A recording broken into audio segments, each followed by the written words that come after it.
Hello class 9, good evening. कैसे हैं आप लोग? फिजिक्स में आई होप न्यूमेरिकल वगैरह आप बना रहे होंगे और बातें समझ में आ रही होंगी, है ना?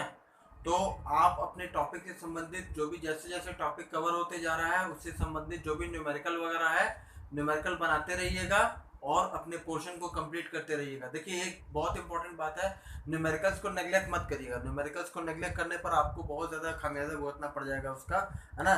क्यों? क्लास 9 का physics can not be completed without solving numericals, है ना? न्यूमेरिकल सॉल्व करने के से बचकर आप क्लास 9 का फिजिक्स नहीं पढ़ सकते हैं, है ना? इनफैक्ट 9 क्या 10th क्लास का भी, है ना? तो दोनों ही क्लासेस में जो भी आप पढ़ रहे हैं, 9th क्लास में जो फिजिक्स आप पढ़ रहे हैं, जैसे जैसे टॉपिक्स कंप्लीट होते जा रहा है उससे टॉपिक से संबंधित जो भी न्यूमेरिकल वगैरह है वो बनाइए। अगर बन रहा है तो बहुत अच्छी बात, नहीं बन रहा है तो आप क्वेश्चन पूछ सकते हैं, चाहे वो सॉल्व क्वेश्चन हो या अनसॉल्व क्वेश्चन हो। आप क्वेश्चन पूछिएगा तो उस क्वेश्चन को हम अगले क्लास में एक्सप्लेन कर देंगे और बता देंगे, ठीक है? तो अपने टॉपिक पर आगे बढ़ते हुए, हम लोगों ने लास्ट क्लास में पढ़ा था फर्स्ट इक्वेशन ऑफ मोशन, ठीक है? फर्स्ट इक्वेशन ऑफ मोशन पढ़ा था। अब टॉपिक में आगे बढ़ते हुए सेकंड इक्वेशन ऑफ मोशन की ओर बढ़ते हैं। सेकंड इक्वेशन ऑफ मोशन क्या है? सेकंड इक्वेशन ऑफ मोशन क्या कहता है? Second equation of motion basically क्या है? वो है equation two find out the distance travelled by a body when it is under uniform acceleration, है ना? क्या है सेकंड इक्वेशन ऑफ मोशन? कब इस्तेमाल करेंगे? ऑब्वियस बात है, इक्वेशन ऑफ मोशन तो हम यूनिफॉर्मली एक्सेलरेटेड ऑब्जेक्ट के बारे में ही निकाल रहे हैं, है ना? हम इक्वेशन ऑफ मोशन किसके लिए कह रहे हैं? वो उस ऑब्जेक्ट के लिए कह रहे हैं जिसका एक्सेलरेशन कैसा है, जिसका यूनिफॉर्म एक्सेलरेशन है ना? उसी के लिए इक्वेशन ऑफ मोशन होता है, ठीक है? तो मान के चलते हैं एक ऑब्जेक्ट है जो कि मोशन में है ना? It is travelling in certain direction with certain velocity, है ना? तो eight the beginning of the motion, अगर मान के चलते हैं कि वो पॉइंट ए पर है ना? और पॉइंट ए से पॉइंट बी तक जाने के दौरान उसका एक्सेलरेशन ए है, and at the beginning initial velocity is v, final velocity is initial velocity is u, final velocity is v, and from point A to point B, point A से लेके B तक जाने के दौरान जो time लगा वो टाइम t लगा, ठीक है? तो अगर इतना कंडीशंस दिया हुआ हो तो इस टाइम t के दौरान, इस टाइम t के दौरान the distance covered by the object कितना होगा? अगर ये कहा जाए कि एक ऑब्जेक्ट है जो पॉइंट ए पर इनिशियल वेलोसिटी u था और after having a uniform acceleration of a for time period t it reached the final velocity v, है ना?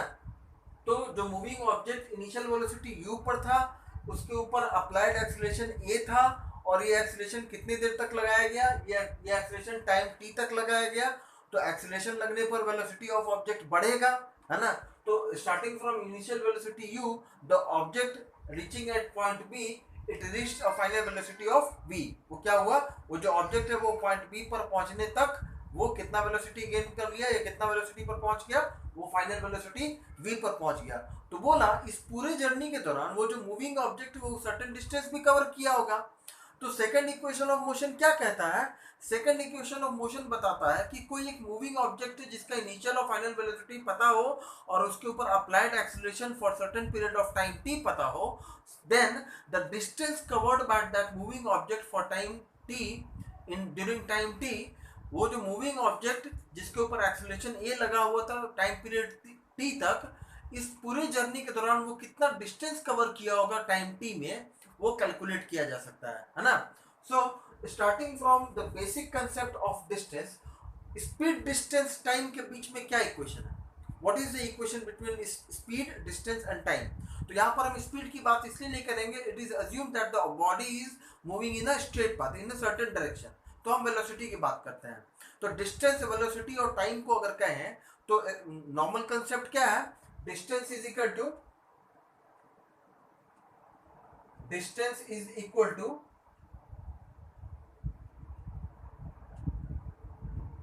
वेलोसिटी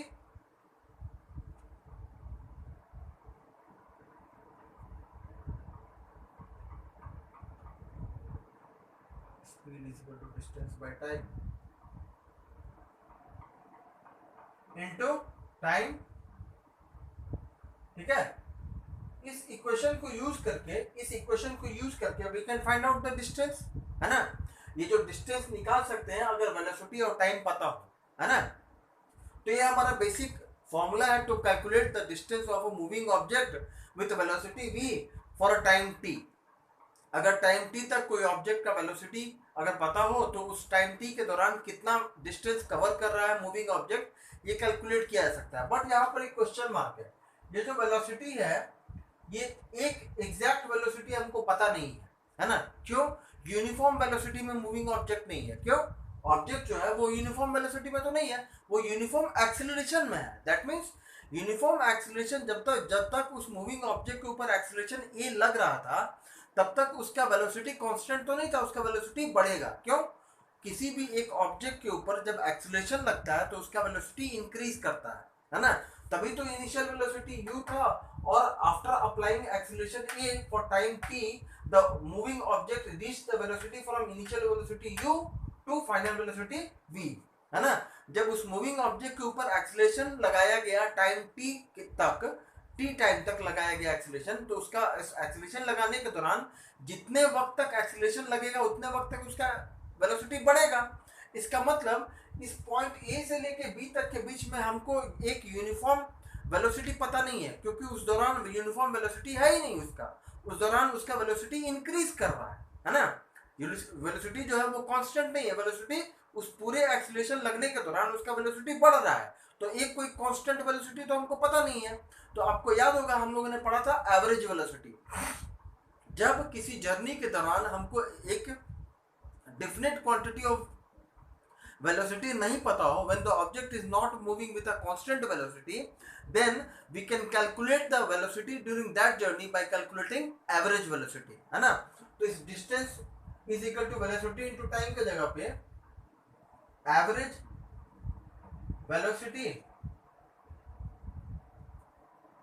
velocity into time करेंगे। एवरेज वेलोसिटी इनटू टाइम करेंगे तो डिस्टेंस निकल जाएगा, है ना।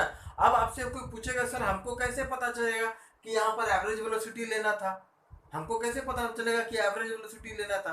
तो जवाब ये है कि क्योंकि ऑब्जेक्ट के ऊपर एक्सीलरेशन ए अप्लाई किया जा रहा है टाइम टी तक, तो जब किसी भी मूविंग ऑब्जेक्ट के ऊपर एक्सीलरेशन लगता है तो उसका वेलोसिटी कांस्टेंट नहीं होता है ना, उसका वेलोसिटी ग्रेजुअली इंक्रीज कर रहा होता है, क्योंकि वो बॉडी एक्सीलरेटिंग मोड में है। उसका एक्सीलरेशन, जैसे कोई आदमी बाइक चला रहा है तो अगर एक्सीलरेटर को घुमाएगा तो उसका वेलोसिटी बढ़ेगा ना। तो उस दौरान जब पूरी जर्नी के दौरान उसका वेलोसिटी तो कांस्टेंट है नहीं। जब वेलोसिटी कांस्टेंट नहीं है तो हम पॉइंट ए से लेके बी तक के बीच में कोई एक कांस्टेंट वेलोसिटी नहीं अज्यूम कर सकते हैं, है ना। क्यों? उस पूरे जर्नी के दौरान बॉडी वाज अंडर एक्सीलरेशन, है ना। बॉडी जो है वो एक्सीलरेशन में था, एक्सीलरेशन में होने के कारण उसका वेलोसिटी बढ़ रहा था। तो एक कोई डेफिनेट वेलोसिटी है वो ऐसा चीज है, ये हमको पता नहीं है। क्योंकि डेफिनेट वेलोसिटी नहीं है तो हमारे पास क्या एक दूसरा ऑप्शन क्या है, we can consider average velocity. इसलिए हम यहाँ वेलोसिटी ना लेकर के हम लोग क्या ले रहे हैं, हम लोग एवरेज वेलोसिटी ले रहे हैं, ठीक है। तो एवरेज वेलोसिटी का फॉर्मूला क्या होता है, u प्लस v बाई 2, और टाइम कितना है, एक्सीलरेशन कितने देर तक लगाया गया है, टाइम t तक लगाया गया है, ठीक है। जब टाइम t लगाया गया है